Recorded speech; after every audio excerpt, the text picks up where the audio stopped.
Hi guys, இது நீங்கள் கேட்ட பார்ட் 3 எவ்வளோ பெருசாக இருக்குல்ல. நம்ம 8th ஃப்ளோர்லேருந்து ஒவ்வொரு ஃப்ளோராக கீழே வரலாம். நீங்கள் இந்த வீடியோவுக்கு நிறையா ப்ளூ கலரில் ஆர்ட் வந்துச்சுன்னா நான் பார்ட் 4 வீடியோ போடுறேன்.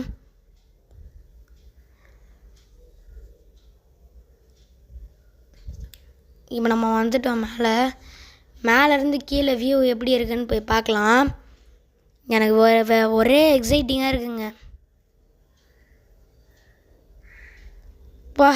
நல்லா இருக்குங்க, வியூ சூப்பராக இருக்குது. இப்போ நம்ம இங்கே வந்ததே முக்கியமான காரணம் என்னென்னா ஓலைச்சுவடிகளை போய் பார்க்க தான். இங்கே திருக்குறள், புறநானூறு, தொல்காப்பியம், சான்ஸ்கிரிட் கொண்டு எழுதியிருக்குங்க ஓலைச்சுவடியில். இங்கே எழுத்தாணி, பூத கண்ணாடிலாம் இருக்குது. இதை லைப்ரரி வச்சுருக்காங்கன்னு எனக்கு ஒரே ஆச்சரியமாயிருச்சுங்க. நீங்கள் இந்த ஜென்ரேஷன்